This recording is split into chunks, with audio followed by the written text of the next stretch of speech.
et qui vous adresseront une salutation. Répondez 3,16. Il dit, mais Marguerite, on dit quoi? Tu viens d'où? Réponse. S'il dit, mais qu'est-ce qui n'a pas marché? Réponse. Nous allons fonctionner en 3,16. Paix et joie. Colossiens, le chapitre 3, le verset 16. N'oubliez jamais cette parole. Car une parole à laquelle tu t'attaches, elle s'attache aussi à toi.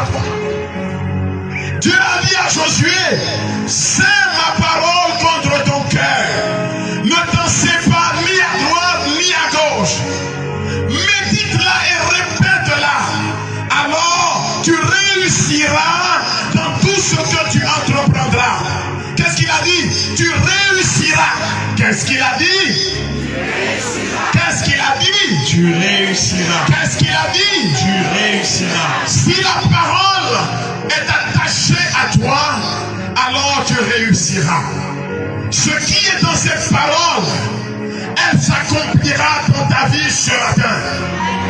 Colossiens, chapitre 3, le verset 16. Nous écoutons cette parole.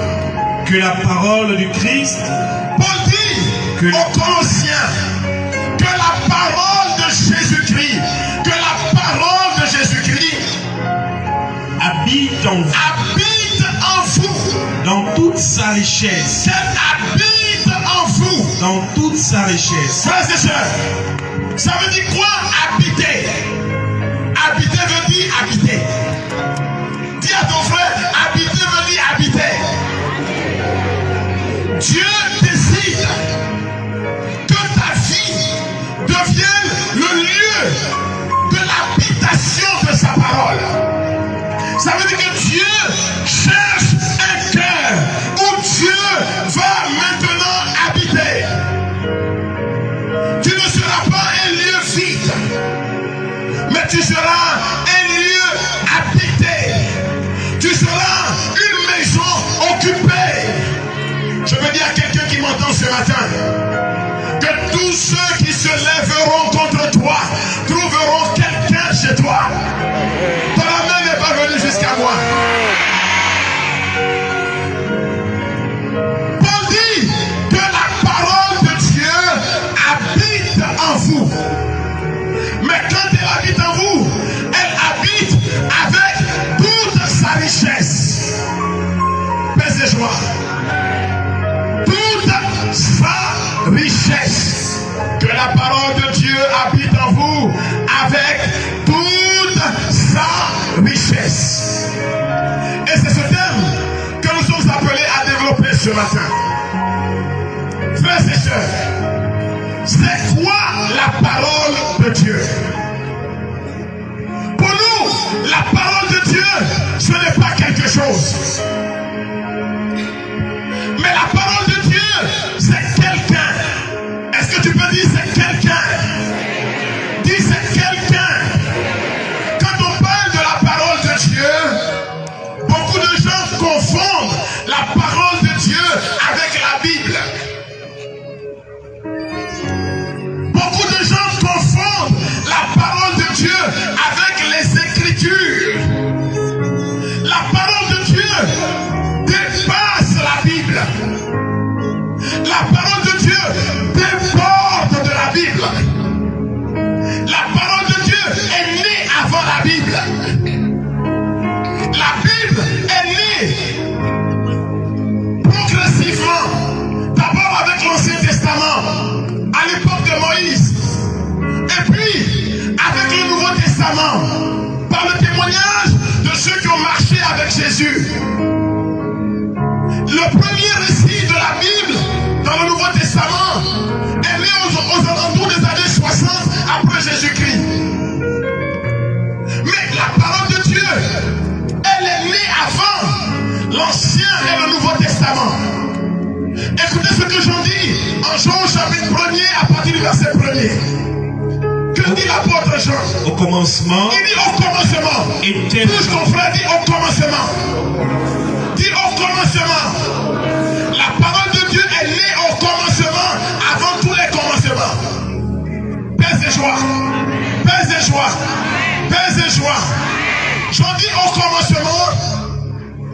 au commencement était la parole. était la parole. Dis à ton frère, au commencement était la parole. La Bible est née après le commencement. La Bible est née à l'époque de Moïse pour l'Ancien Testament. La Bible est née à l'époque des disciples pour le Nouveau Testament. Mais la parole de Dieu, elle était au commencement. Dis à ton frère au commencement. Mais ce qui n'a pas de commencement n'a pas d'avenir. Je veux dire à quelqu'un qui m'écoute ce matin que Dieu va redresser tous les commencements de ta vie pour que ta vie commence maintenant. Parce que la parole de Dieu viendra chez toi. Au commencement était la parole de Dieu, était la parole. Et la parole était tournée vers Dieu. Cette parole, elle était tournée vers Dieu. Que la parole de Dieu habite en vous avec toute sa richesse. Je dis, au commencement était la parole. Et la parole était tournée vers Dieu. Et la parole était Dieu. Et la parole était Dieu. Et la parole était Dieu. Et la parole était Dieu. Et la parole était Et la parole Et la parole Et la parole Et la parole était Dieu. Si la parole c'est Dieu, cela veut dire que lorsque Paul dit que la parole de Dieu habite en vous avec toute sa richesse, cela veut dire que c'est Dieu lui-même qui viendra habiter chez toi. C'est Dieu lui-même qui viendra habiter chez toi. C'est Dieu lui-même qui viendra habiter chez toi. Oh, Paul dit en Romains 8 à partir du verset 36, si Dieu est pour toi, si Dieu est pour toi, si Dieu est pour toi, je n'ai pas entendu la suite, si Dieu est pour toi, si Dieu est pour toi, qui peut être contre toi? Ce matin, j'ai une très bonne nouvelle pour toi. Que tous ceux qui se sont levés contre toi prennent leur calmant. Dis, prends ton calmant. Dis, prends ton calmant. Parce que moi, je sais que si Dieu est pour moi, personne ne peut être contre moi. Pèse les joies. La parole, c'est Dieu. Est-ce que quelqu'un m'a suivi? C'est pourquoi Paul dit en Romains le chapitre 1er le verset 16. Que dit Paul? En Romains le chapitre 1er le verset 16. Nous venons de voir que la parole de Dieu est infiniment plus grande que même la Bible. Parce que la parole de Dieu, c'est Dieu lui-même. La parole, ce n'est pas quelque chose. La parole, c'est quelqu'un. Et ce matin, tu vas rencontrer ce quelqu'un. Amen. Je dis que ce matin, tu vas rencontrer ce quelqu'un. Je dis que ce matin, tu vas rencontrer ce quelqu'un. Je dis que ce matin, tu vas rencontrer ce quelqu'un. Un quelqu'un qui est à chercher et qui t'a fait venir ici. Vous savez souvent que nous allons dans les évangélisations, nous pensons que c'est nous-mêmes. Or, dans le livre des Proverbes au chapitre 6, à partir du verset 20-21, on dit que quand un pauvre marche, ce n'est pas lui qui s'amène, mais c'est Dieu qui conduit ses pas. Tu es passé peut-être dans beaucoup d'endroits, mais ce matin tu es ici parce que Dieu t'a attiré. Dieu t'a attiré. Et il t'a attiré pour quelque chose. Paix et joie. Paix et joie. Si la parole de Dieu c'est quelqu'un, est-ce que toi tu peux avoir honte de la parole? Est-ce que moi, Mambo, je peux avoir honte de la parole? Que dit Paul au sujet de la parole? Car Romains le chapitre 1er, le verset 16. Paul dit, car je n'ai pas honte. Je n'ai pas honte de la parole de Dieu. Je n'ai pas honte de la parole de Dieu. Mais pourquoi je n'ai pas honte de la parole de Dieu? Pourquoi ce matin, tu ne dois pas avoir honte de la parole de Dieu? Écoutez. Il est puissance. La parole de Dieu c'est quoi? Puissance. La parole de Dieu c'est quoi? Puissance. La parole de Dieu c'est quoi? Puissance. La parole de Dieu c'est quoi? Puissance. La parole de Dieu c'est quoi? Puissance. Elle est puissance de Dieu. Je veux dire à quelqu'un, ce matin, la parole ne vient pas sans force. Quand la parole vient en nous, elle vient avec la richesse qu'elle contient. Et la richesse de la parole, c'est sa puissance. Amen. Je n'ai pas entendu ton amen. Amen. Laissez-moi vous raconter une histoire. Puissance de quoi? Puissance de Dieu, pourquoi? Romains 1,16. Finis-moi ce verset-là. Le verset-là est trop intéressant. Je n'ai pas honte de l'évangile. Je n'ai pas honte de la parole. Et les puissances de Et Dieu la puissance de Dieu pour le salut pour le salut. de quiconque Pour le quoi? Pourquoi? salue. Pourquoi les frères? Le... Est-ce que vous êtes avec moi? Si vous êtes avec moi, vous levez la main comme ça. Sinon, on va tous se lever. Levez bien la main comme ça. Lève-toi un peu et puis sortir un peu. Parce qu'il y a quelque chose que Dieu veut t'apporter. Il ne faut pas que la parole de Dieu passe à côté de toi. Il ne faut pas qu'elle passe à côté de toi. Est-ce qu'on peut se lever et proclamer comme ça? Et elle est là, la parole de Dieu. Pèse et joie. Bouscule ton frère qui est à côté de toi. Dis-lui, accueille cette parole. On dit que la parole de Dieu est la puissance de Dieu pour le salut. Ça veut dire quoi le salut?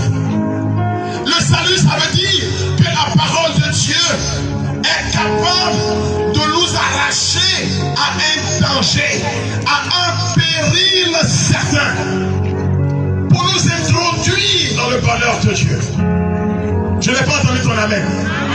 Je n'ai pas entendu ton amen. Alors la semaine dernière, je voudrais vous raconter l'histoire. Vous savez, il y a des choses extraordinaires qui se passent, mais ces choses extraordinaires se passent avec des personnes simples et ordinaires. Je veux dire à quelqu'un qui m'écoute ce matin que Dieu n'attend pas de toi que tu sois extraordinaire. Non. Mais c'est Dieu qui fait des choses extraordinaires dans la vie des gens ordinaires. Je n'ai pas entendu ton amen. Et moi je suis étonné que les chrétiens ne savent pas qu'ils ont un grand Dieu, un Dieu puissant. Ça m'étonne. Depuis le temps qu'on parle de lui, quand on a des témoignages, en principe, tout Abengourou devait être converti. Mais je ne comprends pas pourquoi des gens ont du mal alors qu'on a un Dieu merveilleux. Alors la semaine dernière, ça devait être lundi de la semaine dernière ou mardi, une jeune dame est venue me voir pour me demander de prier pour son bébé. Et je m'apprêtais à aller à Abidjan. Parce que je suis un prêtre de villageois. Je suis un prêtre de campagne dans mon petit village de Grayapo. Alors je me préparais à aller à Abidjan et je j'étais vraiment pressé. Elle vient me voir, elle dit que l'enfant, le bébé, a beaucoup de fièvre. On soigne le bébé, ça ne va pas, elle inquiète. Bon, j'ai touché le bébé, je n'avais pas l'impression que le bébé avait de la fièvre, mais je voyais plutôt la maman très inquiète. Donc, je fais une prière sur l'enfant, et au moment de me lever pour partir, une courte prière. Elle est un peu vexée, un peu gênée.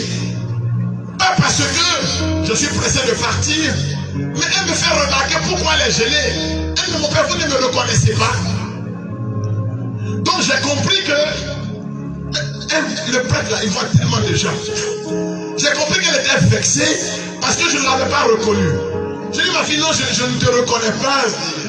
On s'est déjà vu quelque part. Elle dit, mais c'est moi, la femme qui était venue te voir et qu'on traitait de folle. Je dis, on te traitait de folle. Pourquoi? Elle dit, parce que mon ventre était gros. Je disais que j'étais enceinte. Et tout le monde disait que je n'étais pas enceinte, mais que je devenais folle. Que j'avais plutôt une masse dans mon ventre, peut-être. Et qu'on devait me faire opérer. Parce que je viens à presque 2 années que mon ventre avait grossi. Et on m'a dit que bébé là, c'est 9 mois. Si ça a trop duré, c'est 10 mois. Si ça n'a pas duré, on dit prématuré. Mais toi, tu es à presque 2 années. Donc ça ne peut pas être bébé. Tout le monde dit que ce n'est pas un bébé que j'ai dans le ventre. Mais Mais moi seul, la maman, je sentais et je croyais que c'était un enfant. Et je me suis rappelé alors que la femme effectivement était venue me voir avec sa mère. Et moi, Mambo, je ne croyais pas aussi que c'était un bébé. Mais je ne peux pas lui dire, tu es folle. Elle dit, mon père, vous avez cru en moi. C'est pas vrai, je n'ai pas cru. Et parce que pour elle, le fait que j'ai accepté de poser la main sur elle pour prier, ça veut dire que je croyais. La vérité, je ne croyais pas. Mais je ne voulais pas lui parler plus malheureuse. Donc j'ai fait une prière sur elle. La dame dit, quand je suis parti, quelques jours après, je suis rentré au travail.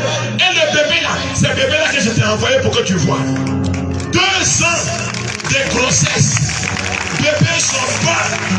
Après une prière, bébé est sorti. Amen. Je veux dire à quelqu'un qui m'écoute ce matin, les hommes ont dit ce qu'ils avaient à dire, mais Dieu n'a pas dit son dernier mot te concernant.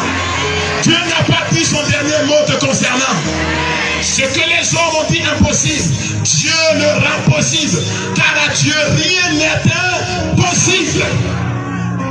Que la parole de Dieu habite en vous dans toute sa richesse. Je vous raconte une autre histoire. C'est un monsieur qui était en palabre avec son patron, un informaticien. Et tous ses collègues montent année après année. Mais lui, il est dans la société, mais on ne lui donne aucun travail. Tout ce qu'il reçoit, c'est son salaire. Mais le salaire des autres augmente. Et vous savez, quand vous êtes un homme qui aime le travail, vous vivez ça comme une grande frustration. Et le monsieur était frustré. Il était humilié. Même dans les réunions du comité de direction, on donne la parole à tout le monde, mais on ne lui donne pas la parole. Et sa femme a commencé à lui prêcher Jésus, à lui parler de Jésus. Une femme catholique, bonté, puissance. Est-ce que tu peux acclamer le Seigneur? Est-ce que tu peux acclamer le Seigneur? Elle a commencé à lui parler de Jésus, mais lui, il ne croyait pas en Jésus. Il dit, Jésus, tout ça, c'est des paroles. Et sa femme l'a inscrite dans une retraite. Ça a été la pire expérience de ma vie dans une retraite. Quand quelqu'un n'aime pas là où il vient, c'est une souffrance. Le type est arrivé, il a mélangé toute la retraite. Il dit, c'est quoi ce quartier avec des moustiques? Eh Dieu, en Côte d'Ivoire, il y a un quartier où il n'y a pas de moustiques. Demande à ton frère, en Côte d'Ivoire, il y a un quartier où il n'y a pas de moustiques. C'est quoi ce lieu où moi, un grand monsieur, on va me faire dormir dans une même chambre avec quelqu'un? Il était énervé. Tout l'énervait. Même quand on prêche, sa façon de s'asseoir même dans l'assemblée, tu sentais que le type, il attendait que son heure pour partir. Énervé. Dans la nuit du samedi à dimanche, qui était le dernier jour de la retraite, il voit sur son téléphone qu'on lui a emmené un mail. Il ouvre le mail, c'est son patron qui lui a envoyé un mail. Le patron qui ne lui donne rien. La société était dans une difficulté. Depuis de nombreux mois, car il y avait un dossier qu'il fallait régler. Et le patron a essayé, il a envoyé des experts, il n'a pas trouvé la solution. Le patron lui envoie le dossier en lui disant, écoute, je t'envoie ce dossier parce que je pense que toi, tu peux le résoudre. Quand il a vu ça, le type est venu voir les organisateurs de la retraite pour dire, tu te souviens, est-ce que dans la communauté, il y avait un ordinateur? On dit, mais tu as fait quoi avec ordinateur? Donnez-moi ordinateur de la maison. Pendant que tout le monde dort, de minuit jusqu'à 5 h du matin, il traite le dossier, il trouve la solution, il renvoie le dossier à son patron. Le matin du dimanche, le patron lui envoie un mail en disant, à partir d'aujourd'hui, voici là où on va te mettre, parce que toi seul as pu résoudre un problème pour lequel on a envoyé des experts ils n'ont pas trouvé la solution. Il a eu sa promotion pendant qu'il était à la retraite. Retraite est finie, dimanche. On dit il faut rentrer, il dit il ne va plus. On dit il y a moustique ici. Il dit c'est ça. On dit mais on dort à 2 heures. Je veux dire à quelqu'un, les hommes peuvent mettre des obstacles, mais Dieu ouvrira un chemin à travers ces obstacles pour toi. Que la parole de Dieu habite en vous avec toute sa richesse. La Bible dit, et nous l'avons entendu dans la première lecture de ce jour, dans le prophète, dans le livre de Sirachis, on dit que le prophète Élie était un homme exceptionnel. Mais qu'est-ce qui l'a rendu exceptionnel? On dit sa parole brûlait comme une torche. Ce qui l'a rendu exceptionnel, ce n'est pas Élie lui-même, mais c'est la parole qui habitait en lui. Si la parole de Dieu habite en toi, de zéro, tu deviendras un héros. De rien, Dieu t'amènera au sommet. Parce que la parole de Dieu en toi te rend capable de ce que toi tu ne peux pas faire. Ce qui fait de toi un homme exceptionnel, ce n'est pas toi-même, mais c'est la parole qui habite en toi. Dans le psaume 119, le verset 105, David dit que la parole, c'est la lumière de la vie. Dans la vie, il y a des gens qui n'avancent pas. Mais ils n'avancent pas parce qu'ils ne veulent pas avancer. Ils n'avancent pas parce qu'ils ne prennent pas les moyens pour avancer. Mais pour avancer, il faut voir le chemin. Je me rappelle qu'une nuit, avec le sacristain de ma paroisse, on devait aller voir un vieux malade. Le sacristain m'a appelé, il m'a dit, on a un vieil homme ici qui est malade. Et le vieil homme a demandé le baptême. Parce qu'il s'est dit qu'il était à la fin. Alors, je prends mes affaires pour aller faire un baptême nocturne d'un vieil homme qui appelait Jésus au secours. Et dans le village, il n'y a pas la lumière dans beaucoup d'endroits. Alors le catéchiste, il avait sa torche, et moi, je n'avais rien. Je vois le catéchiste qui avance tranquillement, et il m'a laissé derrière. Je dis, oh, catéchiste, mais tu ne peux pas, et vraiment catéchiste, sacristain, tu ne peux pas aller en courant. Comment moi je peux avancer si je n'ai pas de lumière avec moi? Ceci pour vous dire que tant que la lumière ne brille pas pour toi, tu ne peux pas avancer dans ta vie. Oh, la lumière c'est quoi? Dans le psaume 119, le verset 105, David dit, ta parole est une lampe à mes pieds et une lumière sur la route. Je veux dire à quelqu'un qui entend cette parole ce matin, que Dieu mettra un projecteur sur ta route et tu pourras avancer sans crainte. Parce qu'il a dit, si quelqu'un marche derrière moi, il ne marchera plus dans la nuit, mais il aura la lumière de la vie. Jean chapitre 8, à partir du verset 12. La lumière de la vie va briller dans ta vie. La lumière de la vie va éclairer ton chemin. Et cette lumière, c'est la parole de Dieu. Alors la Bible, c'est quoi? La Bible contient les Écritures. Et les Écritures nous parlent de la parole de Dieu. Les Écritures nous amènent à la parole de Dieu. Le rôle de la Bible, c'est de te conduire à quelqu'un. Ce n'est pas de te faire citer des versets seulement, mais c'est de te conduire à quelqu'un. Que tu fasses l'expérience de quelqu'un. Et ce quelqu'un, c'est Jésus-Christ de Nazareth. Il est Dieu, né de Dieu. Il est lumière, né de la lumière. Il est vrai Dieu, né du vrai Dieu. C'est celui-là. Et de lui que nous parle la parole, les Écritures. C'est lui, la parole de Dieu. Ce matin, il est venu chez toi. Il est venu dans cette ville. Il est venu dans ce quartier. Toi qui entends ce que je dis. Toi qui écoutes ce que je dis. Tu as besoin de la parole.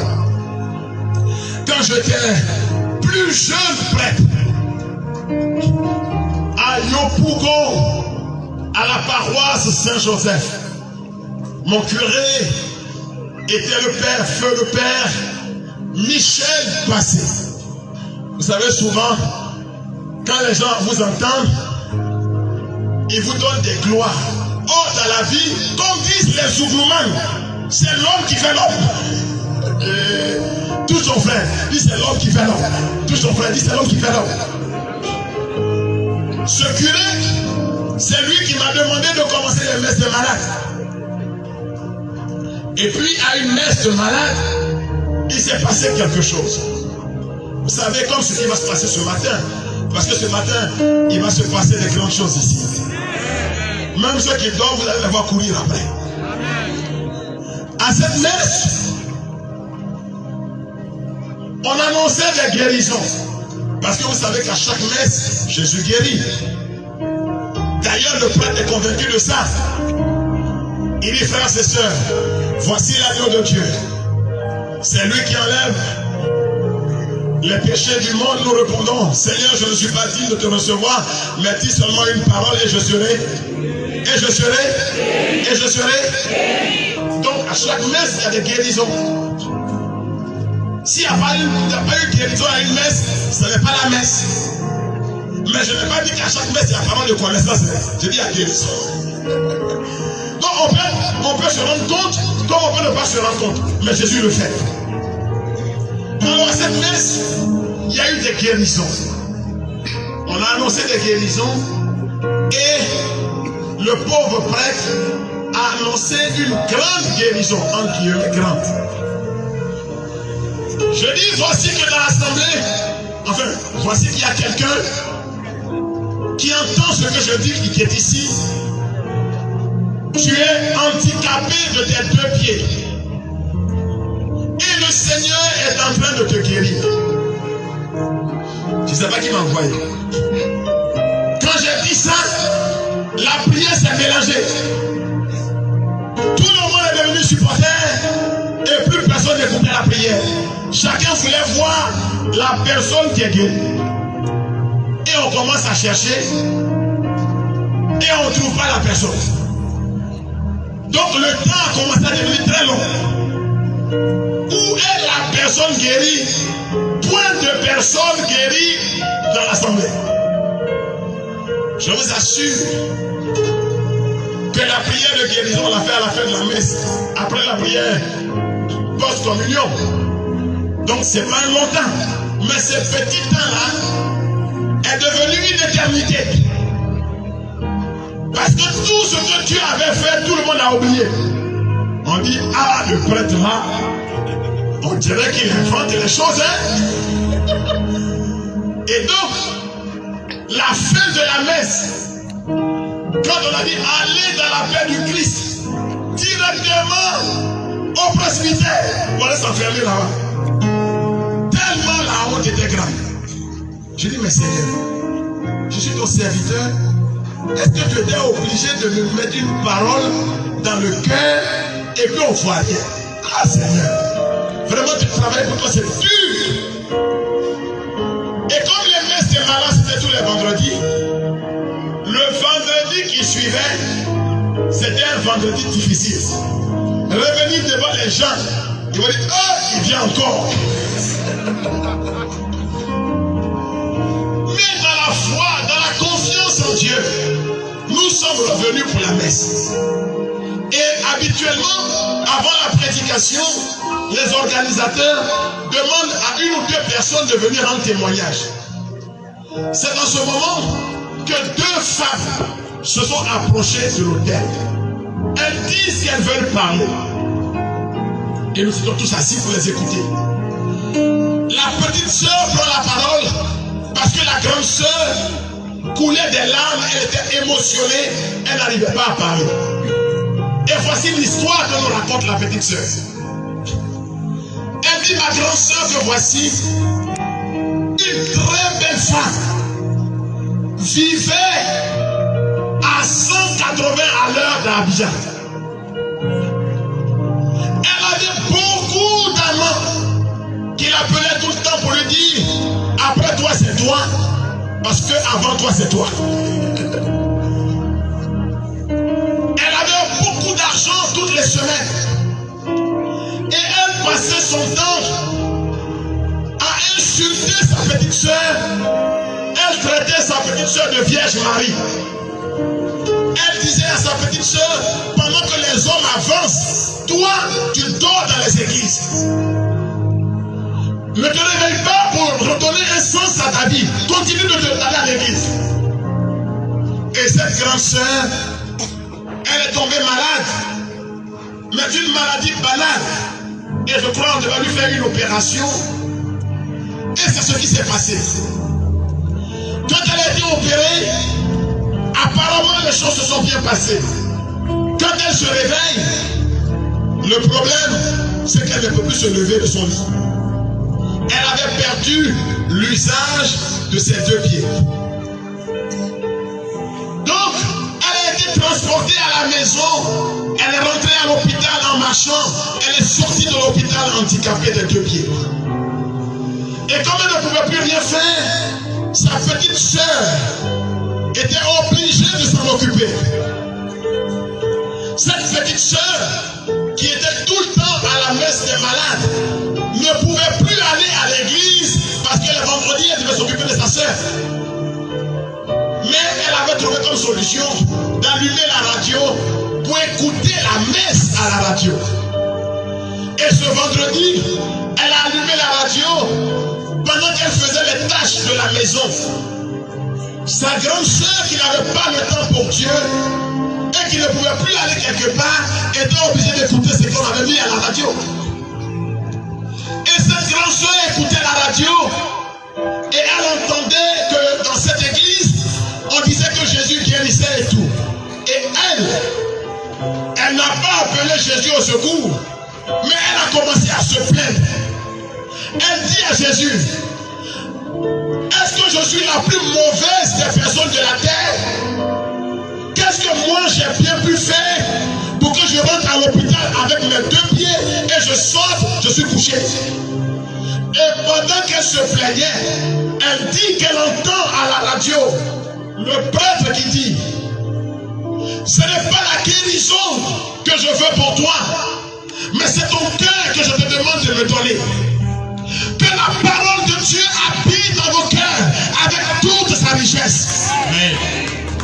Quand elle a entendu cette parole, la grande sœur dit qu'elle a commencé à voir sa vie comme dans un film. Et toutes les mauvaises choses qu'elle a bien pu faire.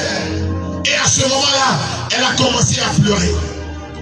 Et c'est pendant qu'elle pleurait qu'elle entend à la radio le prêtre qui dit, il y a une personne qui ne marche pas et le Seigneur est en train de guérir cette personne.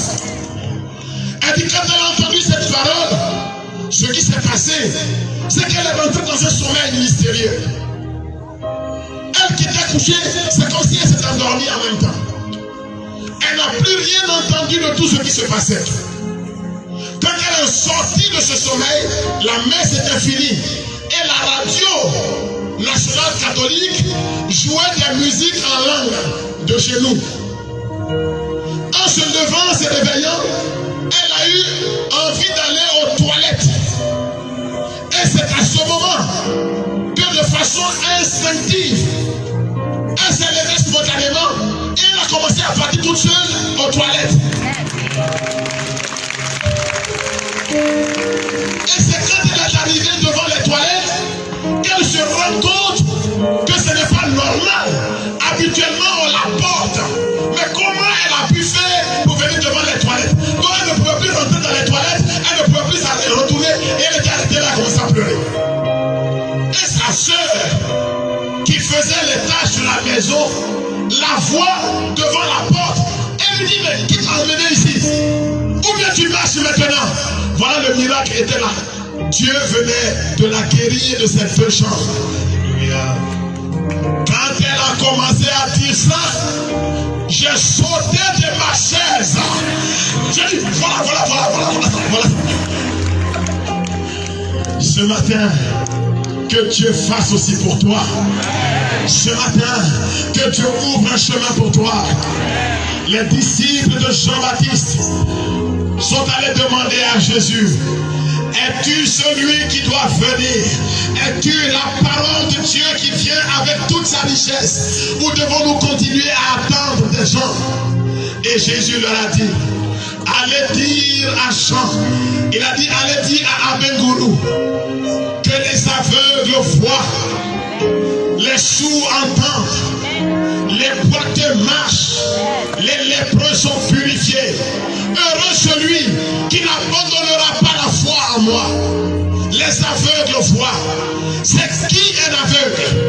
Un aveugle, c'est un aveugle.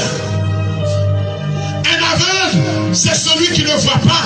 Mais un aveugle, c'est surtout toute personne qui vous dit: je ne sais pas mon avenir, je ne vois pas clair dans mon avenir. Je ne sais pas ce que si la vie me réserve quelque chose. C'est toute personne qui n'arrive pas à se projeter en avant. Ce sont les personnes découragées de la vie. Elles vous disent tout le temps, les autres avancent, mais moi la vie n'avance pas. Si tu es dans cette situation, tu es au bon endroit ce matin, parce que les aveugles verront à nouveau. Dieu ouvrira un chemin, il te donnera des lendemains pour toi. Il dit, les boiteux marchent. C'est qui un boiteux? Un boiteux, c'est un boiteux. Mais un boiteux, c'est surtout quelqu'un qui vous dit: moi, dans ma vie, je fais du surplace. Tout le monde avance, mais j'ai l'impression que ma vie tourne en rond. Les années passent, les autres grandissent, ils avancent, ils se marient, ils vont de l'avant. Mais moi, je suis devenu un vieil homme ou une vieille femme. Je ne peux pas progresser. Rien n'avance pour moi. Je veux te dire ce matin que tu es au bon endroit, car la puissance de Dieu te remettra debout ce matin. Il dit, les sourds entendent. Dans ta famille, il n'y a que des mauvaises nouvelles. On vous dit on ne se marie pas. On vous dit rien n'ira pour toi. Tu es sous le coup d'une parole de malédiction peut-être qui a enfermé ta vie, qui a bloqué ta vie. Mais ce matin, la parole que tu entends est en train de briser les liens pour que ta vie soit transformée et que tu puisses avancer. Il dit les lépreux sont purifiés. Les lépreux, c'est la honte. C'est l'humiliation dans ta vie. C'est tout ce qui fait que tu t'éloignes des autres. Tu n'arrives plus à aller là où tout le monde va. Tu n'arrives plus à te montrer parce que ta vie a été faite de nombreux échecs. Mais ce matin, Dieu est capable. Je termine par un dernier témoignage. J'étais à Yamoussoukro comme éducateur. C'est dans les années 1994. Et à cette époque, j'ai connu un jeune infirmier au CHR de Yamoussoukro. Un homme brillant. Quand vous arrivez dans l'hôpital, tout le monde dit le major, le major, le major. Même les médecins n'étaient rien. Tout le monde allait chez cet infirmier, compétent. Jusqu'au jour où on a affecté dans l'hôpital un nouveau médecin. Et tout a basculé dans la vie de cet homme. C'est quoi son histoire? Cet homme, il était l'aîné de sa famille. Et il a fait le lycée classique, je crois, où il était l'élève le plus brillant de sa classe. Le papa est mort. Et quand il a regardé ses petits frères, sa maman est ménagère, il a compris qu'il voulait faire des études de médecine, mais il a compris que c'était trop long. Il fallait donc faire vite pour s'occuper de ses frères. Alors il est allé à l'école des infirmiers. Très rapidement, il est sorti infirmier. Et quand il a commencé à avoir un salaire, il a payé l'école de ses petits frères pour que tous ses petits frères avancent.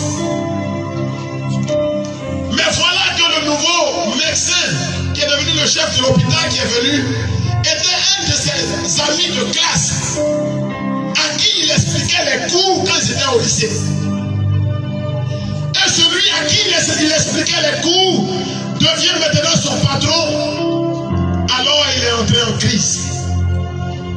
Il se sentait inutile, humilié. Parce que les ordres viennent de celui à qui lui il expliquait les cours. Et il avait l'impression que sa vie avait échoué. Que l'intelligence que Dieu lui avait donnée ne servait plus à rien. Parce qu'il regardait sa vie comme un échec. Il y a beaucoup de gens ici qui regardent leur vie comme un échec. Ils se disent, j'aurais dû être mieux que ce que je suis. Arriver là où les autres ne sont arrivés alors qu'ils n'ont pas l'intelligence que j'ai. Ce matin, je ne sais pas pourquoi tu te sens humilié. Je ne sais pas pourquoi tu regardes ta vie avec dépit. Je ne sais pas pourquoi tu es découragé de ce que tu es. Mais je veux te dire que Dieu va écrire une nouvelle histoire avec toi. Et cet infirmier, quand je l'ai rencontré, je n'étais pas prête. J'ai parlé avec lui, je lui ai dit, l'autre il est médecin. Mais toi, en tant qu'infirmier, regarde tous les hommes que tu as fait dans la vie. La vie, ce n'est pas le titre. La vie, ce n'est pas le poste. La vie, c'est les fruits que tu laisses. C'est les traces que tu laisses quand tu avances. Infirmier que tu es, Dieu a fait de toi quelqu'un d'exceptionnel. On peut être à une haute responsabilité et puis sa vie ne vaut rien parce que tu n'as pas laissé des traces. Oui, mon frère, ma soeur, je prie Dieu que tu portes du fruit en toute saison. Et que de la position où tu es, Dieu fasse de toi un homme incontournable. Quelqu'un qui laisse des traces au nom de Jésus-Christ. Que Dieu vous bénisse. Oui, que la parole de Dieu habite en vous. Avec toute sa richesse. Cette parole de Dieu, elle peut accomplir 4 choses dans ta vie. Et nous terminons avec ça. 2 Timothée. Le chapitre 3, si je ne m'abuse. Le verset 16, 17. Donnez-moi mon téléphone. Je cherche ma référence biblique. Je commence à vieillir, donc ma tête là ne retient plus tout.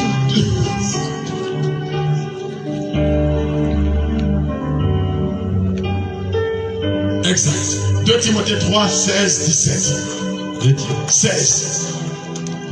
Voici ce que Paul dit à son fils bien-aimé Timothée. Et c'est le message que je suis venu t'apporter à Bengourou. Toute écriture, sache que toute parole de Dieu est inspirée de Dieu. Toute écriture est inspirée de Dieu. Et n'écoute pas les autres voix. Viens à l'église. Vous savez, dans l'église catholique, à chaque messe, nous sommes confrontés à au moins 3 ou 4 paroles de Dieu. Une première lecture, psaume responsorial, l'évangile, et le dimanche, 2 lectures. Plus l'évangile, plus le psaume. On est habité par la parole de Dieu. Toutes les prières liturgiques, le breviaire, parole de Dieu. Il faut que tu sois saturé de la parole de Dieu. Parce que toute écriture est inspirée de Dieu. Et utile. Et utile pour faire quoi? Pour enseigner. Premièrement, la parole de Dieu t'enseigne. Tu ne seras pas un ignorant. Mon peuple périt faute de connaissance. Or, la connaissance habitera chez toi. Et les œuvres de Dieu suivront. Amen. Première chose, la parole de Dieu enseigne. Tu as besoin d'enseigner pour ne pas te laisser blaguer par les faux prophètes qui se lèvent et qui pilulent. Vous savez, la puissance de Dieu et la vérité de sa parole ne dépendent pas du bruit qu'on fait.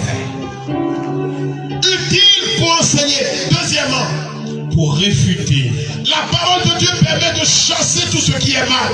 La parole de Dieu est comme une lumière et la lumière repousse la nuit. Refuter le mal. Troisièmement, pour redresser. La parole de Dieu redresse. Si ton chemin est courbé, si ton chemin est détourné, si ta trajectoire est détournée, la parole de Dieu mettra tout droit dans ta vie désormais. Et tu iras vers ton but sans que rien ne t'arrête. 4. Pour éduquer dans la justice. La parole de Dieu éduque dans la justice. Tu seras éduqué à devenir un homme juste, un homme qui plaît au cœur de Dieu. Et bonus, 5e bonus, afin que l'homme de Dieu soit accompli, équipé pour toute œuvre bonne. Alors, grâce à la parole de Dieu, tu feras des œuvres bonnes. Tu deviendras un homme de bien. Je prie que tous ceux qui sont ici lèvent les mains. Levez les mains. Je prie que tout ce que vos mains touchent fleurisse maintenant. Que les échecs soient dissipés. Que la malédiction qui assèche tes finances et tes œuvres soit brisée au nom de Jésus. Je sens que Dieu va faire de grandes choses. Après la communion, nous prierons pour toi. Pour que tu repartes d'ici un homme nouveau, béni par Dieu, et en qui la parole de Dieu est venue habiter avec toute sa richesse, maintenant et toujours, et pour les siècles des siècles. Amen. Nous donnons des acclamations à notre Dieu. Que Dieu vous bénisse.